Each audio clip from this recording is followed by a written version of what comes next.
The Hurons by Angeline Williams. Read by Frank Blissett. The Hurons lay all along the ground. The Ojibwas had killed them, so there on the ground they lay, one beside the other, the ones who had been killed.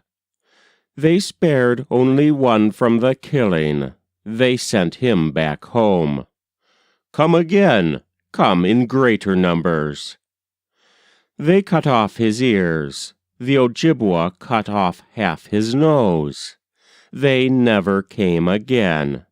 That is why the place is called Iroquois Woman Island. That is why it is called so, because all of them were killed.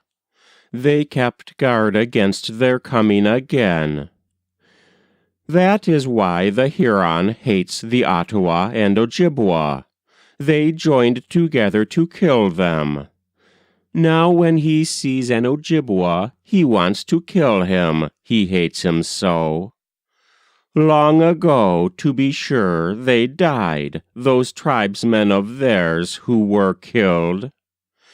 But just the same, they still know it, those who are now children. They will never forget it. They will always know how they were dealt with by those Ojibwas and Ottawas. That is why they hate them.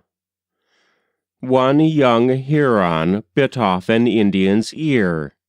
That Indian's name was Little Son. Then he went off, running away. They all looked for him in vain.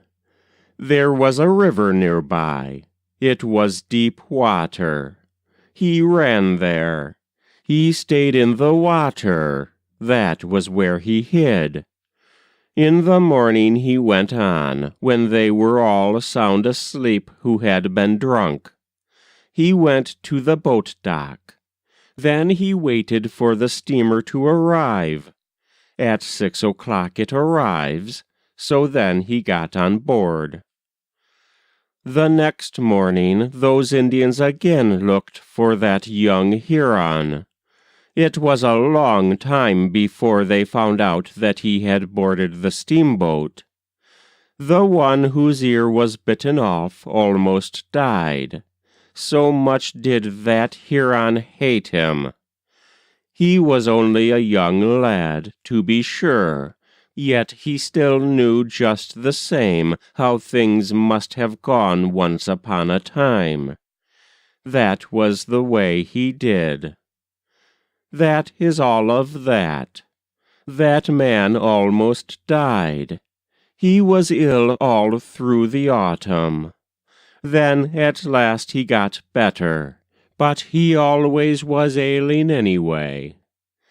He had intended to marry, but the woman rejected him because his looks were spoiled by his lacking an ear. It was this that caused his death, because he felt so bad at being rejected by that woman whom he had intended to marry. It was that Huron's work that things took such a course. That is all. He always carried his head like this on account of his hurt. That was The Hurons by Angeline Williams. Read by Frank Blissett.